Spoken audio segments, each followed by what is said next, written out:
hukum alamnya seperti itu Mas. Jadi alam sekitar pasti menyaksikan loh Mas. Betul. Apa yang kita perbuat. Setuju. Nah, Maka situs Gajah Mungkur mungkin jenengan bisa menjelaskan dari awal, karena jenengan yang memang di rumah ini itu bagaimana cerita awal dibangun sampai kemudian filosofi dan lain sebagainya. Jadi beliaunya itu berkunjung ke rumah Gajah Mungkur tahun 1927. Itu Hameng Kubuwono. Pakubuwono Mas. Berarti seniman jenengan iki, Pak. Saniman Mas.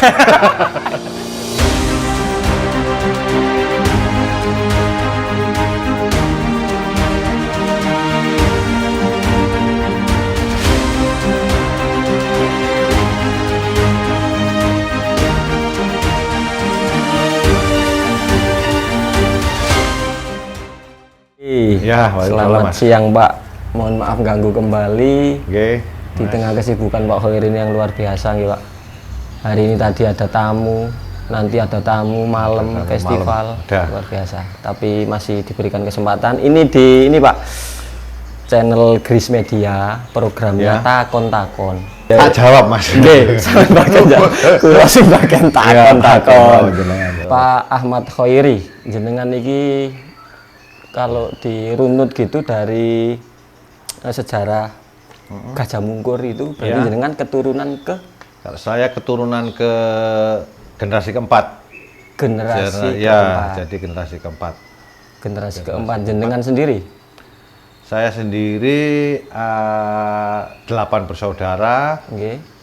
Sekarang tinggal 6. Jadi kakak perempuan sampun kapundhut, terus kakak laki-laki sampun kapundhut. Jadi sekarang tinggal 6. Tinggal 6, 2 laki-laki, 4 perempuan. Di stay di sini semua? Enggak. Ya, mencar Mas. Mencar. Ya, mencar seperti itu. Kalau yang di sini jenengan? Yang di sini saya sama kakak perempuan. Tapi yang kakak ini mboten ngurusi ini gini.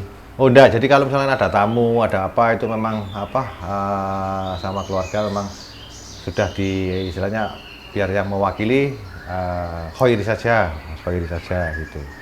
Dan yang mewakili dari keluarga, misalkan ada tamu, ada penyambutan, penerimaan kunjungan ataupun apa begitu. Pokoknya berarti kan kalau bisa dibilang ownernya Gajah Mungkur sekarang gitu Pak Khoiri. Ya, kalau ownernya saya, terus kalau batik sendiri kan itu bukan milik keluarga Mas. Jadi kepemilikannya milik saya pribadi, tapi kalau rumah ini masih 6 bersaudara.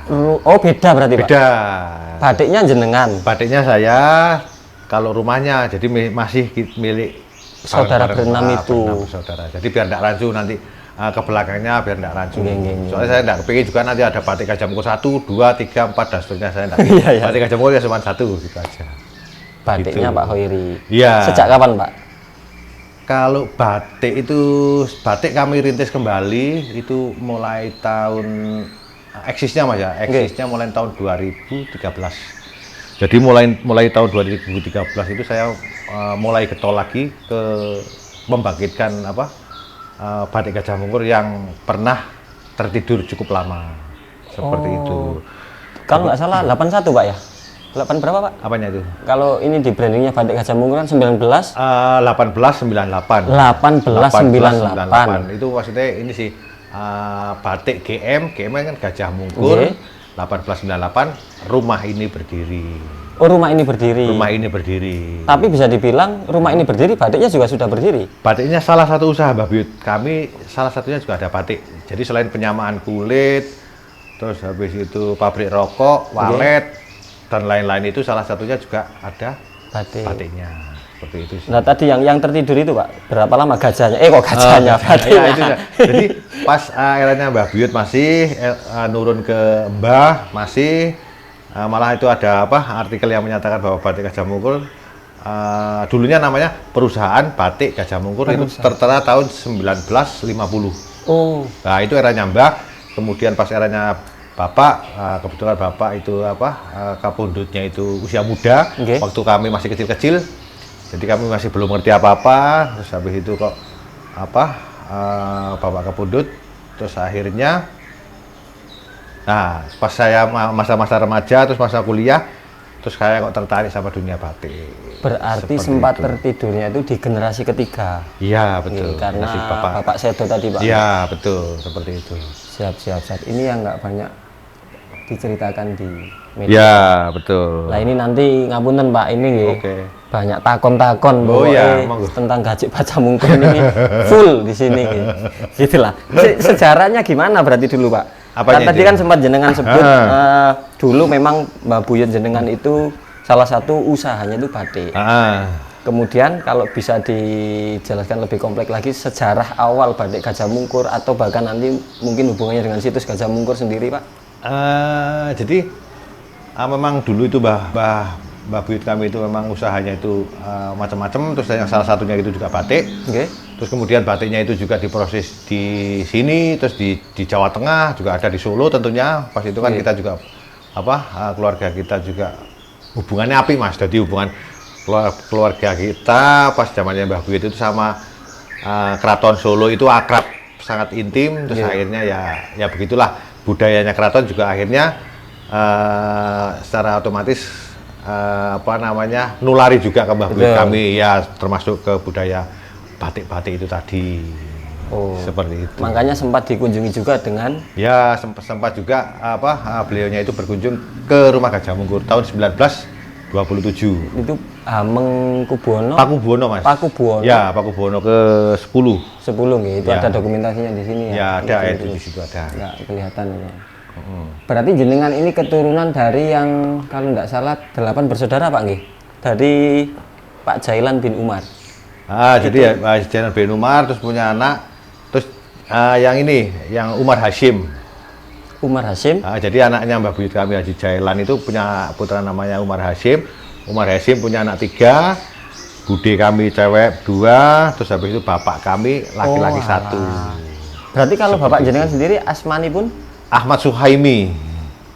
Ahmad Suhaimi. Jadi keluarga kita itu Ahmad Umar gitu aja sih. Nggih. Kalau kira kok bingung. Baca kemarin literasi kok Ahmad sing ngendi Umar. Nek Pak ngeboten, nek saya baca literasi itu, Pak, kan kisahnya itu dari Haji Jailan bin Umar. Ya, itu betul. Berarti posisinya itu Buyut jenengan. Ya, Buyut. Yang atasnya lagi berarti Umar, yang Pak itu. Umar. Ya, jadi yang tertera di kaca itu Haji Jailan bin Umar. Bin Umar. Seperti itu. Umar, atasnya lagi Ahmad. Itu bolak-balik. Jenengan untungnya mboten ono Ahmad ya. Saya ketiban Ahmad. Ketiban Ahmad. Lebih ke ininya, Pak. Yang bikin unik itu kan gajahnya kok diwalik sih, Pak. Oh ya. Kok nek wong liwat kan dimungkuri. Ya. Nah, ini kan juga menjadi ikonnya Gresik nggih. Menjadikan situs langka, situs Gajah Mungkur. Mungkin jenengan bisa menjelaskan dari awal karena jenengan yang memang di rumah ini itu bagaimana cerita awal dibangun sampai kemudian filosofi dan lain sebagainya. Jadi semakin berkembangnya ke sini juga ada yang mengartikan lain juga ada, Mas. Istilahnya yang karena keluarga kita itu tidak cocok sama satu keluarga yang lain, terus akhirnya gajahnya dimungkurkan, gajahnya ada isu seperti itu. Ya, maksudnya dengan berkembangnya cerita kesini kan ada gitu juga. Tapi kalau saya katanya mbah dulu itu, iku ya pokok gajah kok mungkur. Soalnya mbahmu iku, Mbah Buyutmu iku meskipun wong sugih, meskipun wong sedagar, iku wong iki tetep biasa. Nggih. Ya, jadi makanya dia gak gelem ngetok-ngetokno, makanya gajah iku wajah iku gak didelok diketokno nang ngene jalan raya. Mungkin waktu itu juga bikin patung gajah kayak gitu nggak sembarang orang, Pak nggih. Ya, maksudnya yang punya. Oh iya, tentunya kan juga ini, Mas, pas itu juga pemilihannya, maksudnya pemilihan hewan ikonnya kan juga menyesuaikan pas itu kan. Ya, seperti itu. Terus ada juga kemarin pas saya posting di Facebook itu ada yang komen gini, salah satunya itu ada yang komen gini, oh itu loh patung gajah itu yang bikin kakek saya, loh kan gitu di Facebook itu, Mas. Nah, terus tak tanyain, jenengan mana rumahnya? Saya pojok gitu. Oh iya, berarti jenengan Mbah Buyut kakek jenengan berarti termasuk mungkin bikin juga mendesain patung itu. Patung itu. Di tahun berapa sih, Pak, kalau jenengan tahu situsnya ini? Maksudnya patung sama, Mas. Kali ini sama pendiriannya sama juga berdirinya rumah ini. Jadi mulai tahun 1896 itu rumah ini mulai dibangun, ditempati tahun 1901. Saat itu juga patung gajah itu sudah mulai diinginkan, Pak. Sama. Kalau filosofinya, Pak, maksudnya kan nggak milih hewan yang lain, kok ada cerita apa? Kalau gajah kan kan kuat, Mas. Gede kuat.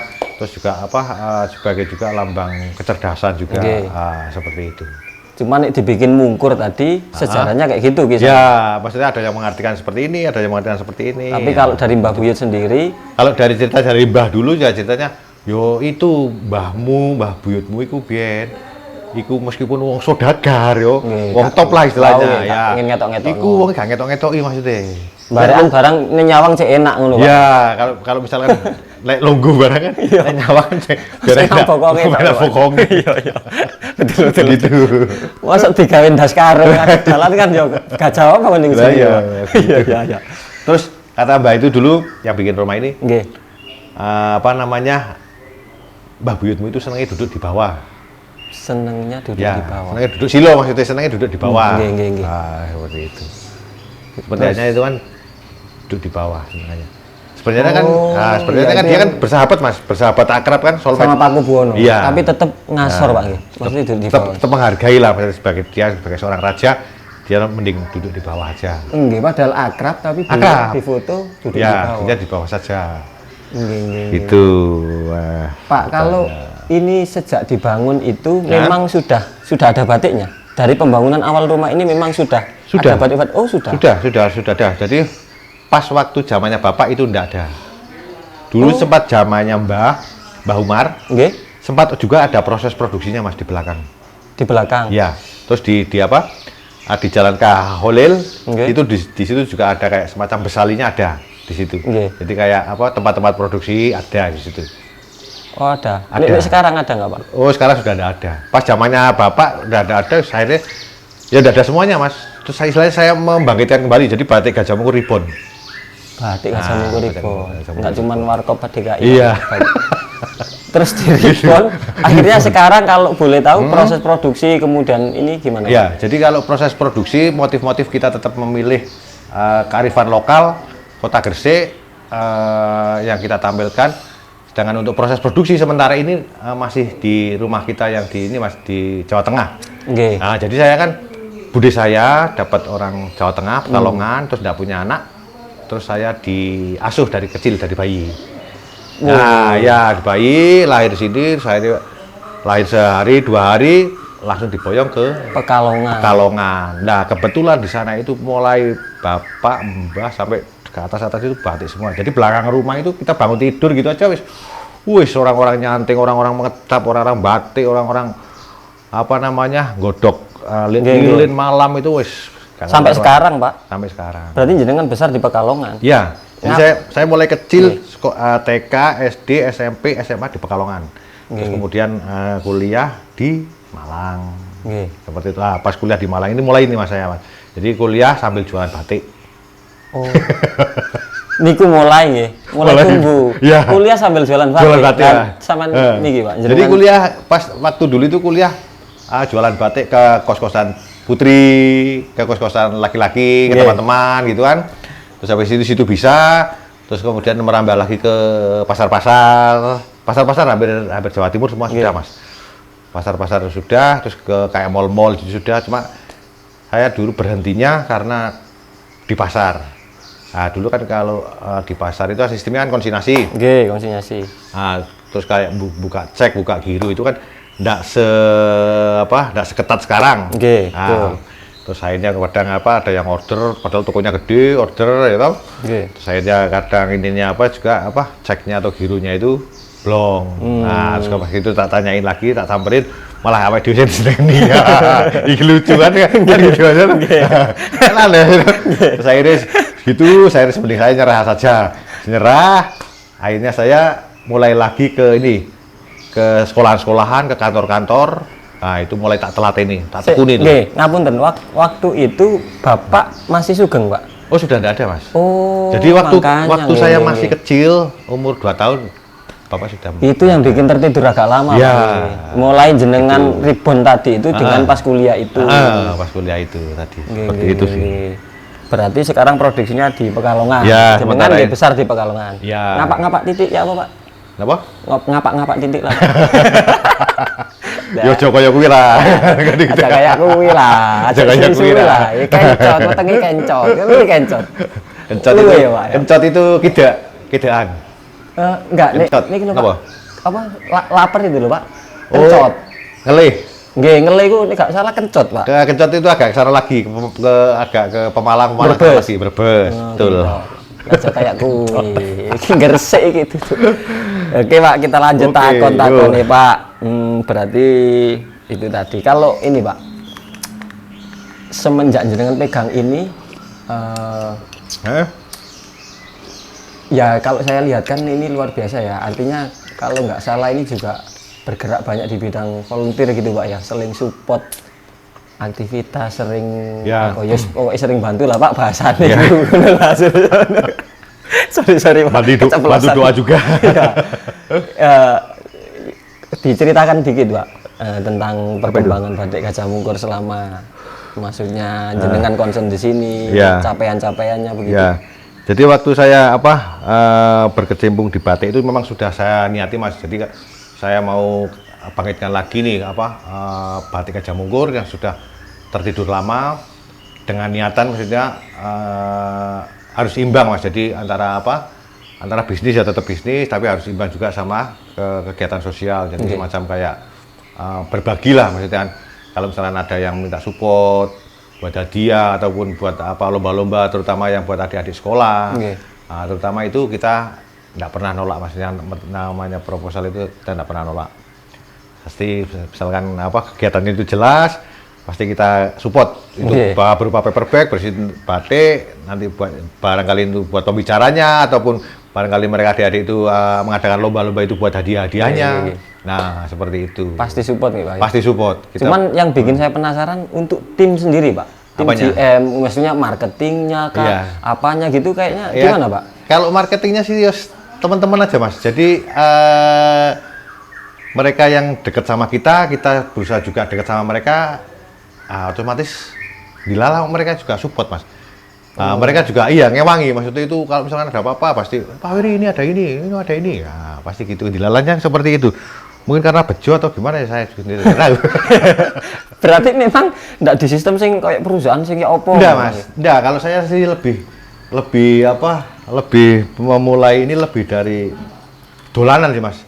Ya, jadi pokoknya yang penting enjoy, asik, tapi juga ada hasilnya.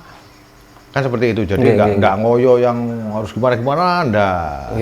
Ya, sebelum Pak, ngapunten, sebelum lanjut ke situ jenengan sumet dulu rokoknya. Oh iya, enggak apa-apa, sambil blender gini dulu. Oh, nggih. Ya, oke, lanjut. Maksudnya kita tarik dulu ke ini, itu nanti tak jadikan motivasi bisnis pamungkas, Pak. Oh ya, oke. Di akhir-akhir, karena saya melihat sendiri ini unik. Nggak ono tim iki nih, tapi kok namanya setenar ini. Nggak ada, Mas. Langgih, maksudnya kan saya begitu masuk ke sini kan yo, biasanya kan nek perusahaan ono sing ya opo. Iya, ada. Bahkan ono satpam iki dijarno los-losan. Nek buka ya mlebu, gak buka.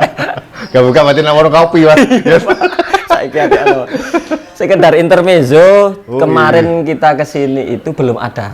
Itu Pak iki. Sekarang ada warung peti kopi, Pak. Ya, Kedai Peti Kopi. Kedai Peti Kopi itu baru, Pak ya? Baru. Itu juga punya jenengan nggih. Itu saya juga sama Mas Guslan itu sebagai baristanya. Kebetulan Mas Guslan itu suka kopi, suka meracik kopi, dan itu berawal juga dari hobi, Mas. Hobi, ya, yang justru saya yang tertariknya dari itu. Nggih, kan postingannya sampai ngopi nang Vietnam, Jepang, Pak ya. Waduh, pokoknya ngopi nih. Jadi dulur yang menyaksikan program ini, salah satunya nanti harus tahu dan harus pernah ngopi di Kedai Peti Kopi, pas di depan, Pak ya, di depan bangunan rumah tua. Nah, ngomong-ngomong soal rumah tua nih, Pak, kalau saya lihat ini kan ada hubungannya dengan Kampung Kemasan tentunya. Ya, betul. Kok desainnya kok agak beda, Pak? Ada cerita kan di situ? Ya, gini, jadi memang benar Mbah Buyut kami kan lahir di Kampung Kemasan, 5 bersaudara, laki-laki semua. Nah, kebetulan Mbah Buyut kami itu berdagangnya nih, Mas. Berdagangnya itu kemana-mana, Mas. Jadi apa sampai keluar negeri kemana-mana lah pokoknya. Nah, otomatis beliaunya itu punya ini apa namanya seleranya juga tinggi.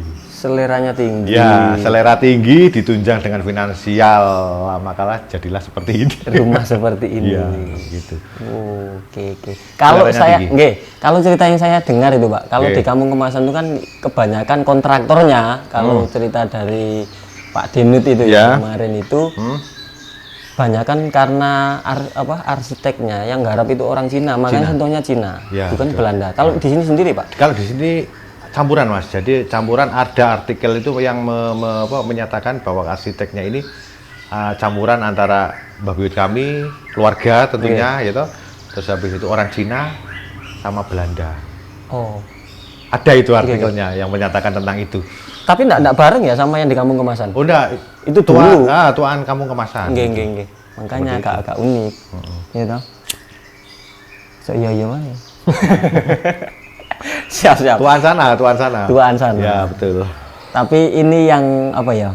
Yang sering dijadikan, maksudnya kalau ke Kampung Kemasan, ya nggak afdal kalau nggak ke sini, Pak. Bukan begitu, Pak?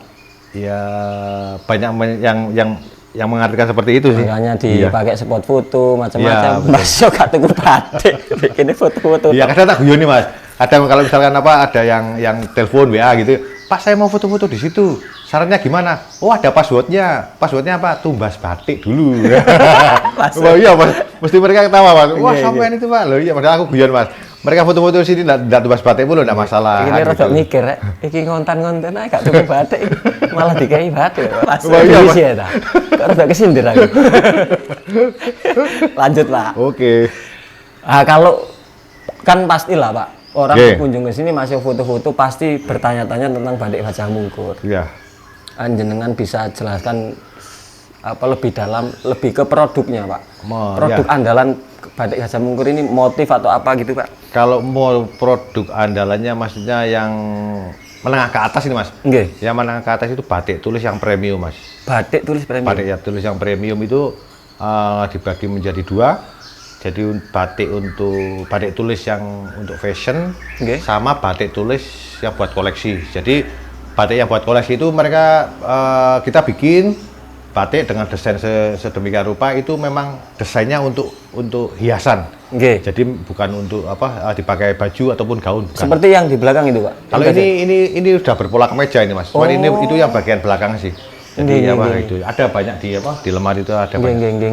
Gitu. Terus lainnya, Pak? Kalau motif batik yang tidak dimiliki oleh pengrajin batik yang ada di Gresik dan seluruh Indonesia yang tidak dimiliki, itu motif patung Gajah Mungkur sama rumah Gajah Mungkur. Itu ikon kami. Ya, seperti ini kan. Nah, kalau ini kemarin baru ini, Mas. Kalau ini baru tak namakan motif Sri Sarongrong seri 2. Sri Sarongrong series. Jadi nanti Sri Sarongrong itu entah ada berapa, selagi saya masih bisa bernafas, Mas. Mungkin nanti 1, 2, 3, 4, 5 terus. Amin. Gitu. Nah, seperti itu. Jadi Sri Sarongrong itu sebuah nama perusahaan rokok milik mbah buyut kami yang ada di Solo. Jadi itu untuk nguri-nguri, untuk mengenang beliau. Perjalanan Mbah dulu, Mbak. Begitu. Berarti bisa dikatakan beberapa motif yang lahir di batik JM ini, Pak Khoiri yang nyiptakan? Iya, Mas. Jadi kalau hampir semuanya sih, kalau misalkan hampir semua? Ya. Begitu. Kak heran ya. Berarti seniman jenengan iki, Pak. Saniman, Mas. Iki santai ini kata-kata iki, Bro. Saniman kalau saya itu ya, saya enggak mau Mas dibilang seniman, beli saniman saja.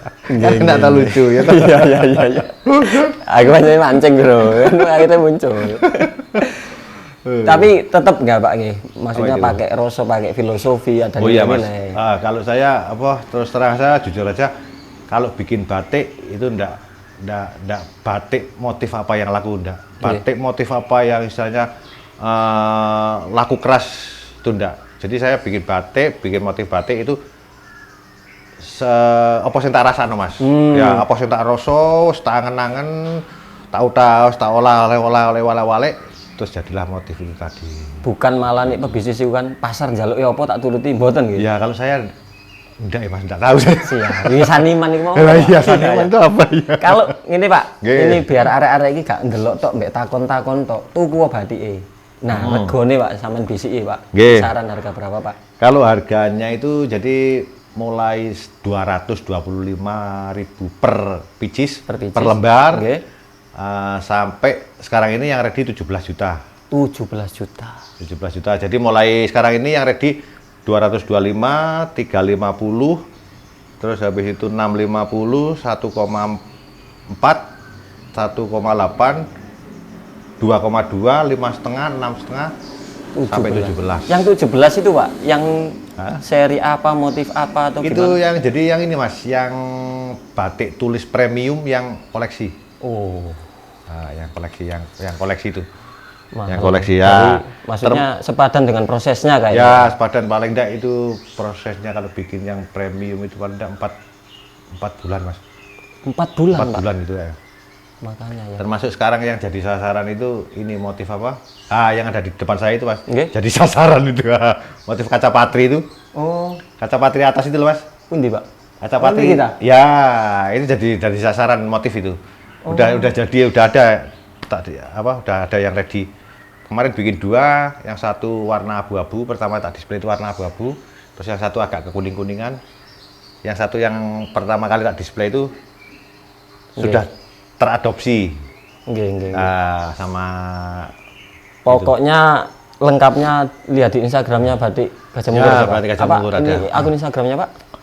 Batik Gajah Mungkur Gresik. Batik Gajah Mungkur Gajah Gresik, Mungkur nanti lengkap di situ. Terakhir mungkin Pak Khairi, Oke. itu tadi yang saya ini kan menjadi pamungkas.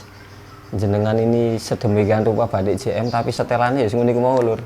Gawe batik ya gak nuruti pasar. Ya di setel ngono kuwi. Itu Ya. gimana Pak? Sebagai pesan juga untuk kami yang masih muda ini dalam ilmu bisnis mungkin atau kehidupan kok jenengan bisa ngambil sikap yang sedemikian. Ya, jadi kalau saya sih memang dari awal itu memang hampir semua Mas, hampir semua yang tak tangani, hampir semua yang tak geluti itu berawal dari hobi dan main-main saja sih. Jadi karena kesenangan, kesukaan dilakukan tiap hari, seneng, pokoknya enjoy. Lah dilalah kok yang namanya job-job itu datang sendiri Mas. Oh. Kan gitu ya. Jenengan wiritane nopo, Pak? Mboten nggih kok napa, Pak? Ada gue. Ya wis, pokoknya ya wis diniati ini aja Mas, maksudnya apa? Wis diniati dolenan seneng, pokoknya seneng. Dilinan senes. Pokoknya Ya. niati hidup lah. Ya, pokoknya yang penting seneng, enjoy, bermanfaat bagi orang gitu aja sih Mas. Luar Dan kalau misalkan ada hasil, berbagi Mas. Itu yang penting. Niku nggih. Ya, meskipun berbagi kalau misalkan ada sedikit ya sedikit, kalau misalkan ada banyak ya banyak, disesuaikan aja. Nggih. Gitu. Berarti masih yo diiki tapi gak sepaneng-sepaneng ngono. Oh iya, Mas. Hitung Aduh. sampai oh iki payu tapi Aduh, oh, iki capek piye. Mas kalau gitu. Mas. Capek nggih. Ya, capek, enggak ada akhirnya. Berarti tetap diniati Ya. seneng-seneng Ya, wae, seneng-seneng main. enjoy gitu. Dan paling intinya berbagi, Pak nggih. Ya, berbagi kan balik malih. Oh iya Mas, itu maksudnya hukum alamnya seperti itu Mas. Jadi paling enggak kan gini Mas, ya apa ya. Nah, misalnya babakan ngomong masalah jero Mas. Wah, Ya, iki. iki.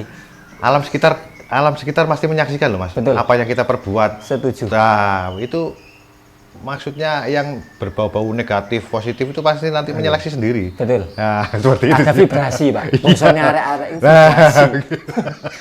Pak, Seperti mangke itu. kula tak takon-takon malih masalah jeroan. oh iya, Mas. Bab resonansi semesta ngono. Oh iya, betul. Tapi Oke. ini ki lebih fokus dulu di kesempatan kali ini tentang batik Gajah Mungkur dan sejarahnya. Nanti di segmen lagi takon-takon kita akan takon-takon banyak hal sama Pak Khairi tentang hukum alam. Matur Oke. sembah nuwun di Oke. setengah kesibukan jenengan yang Ya. begitu padat masih Sami-sami. menyempatkan untuk kami ini. Ya nanti kita lanjut di lain waktu Pak nggih. Ya. Terima kasih. Terima kasih ya. Assalamualaikum warahmatullahi wabarakatuh. Oke, waalaikumsalam.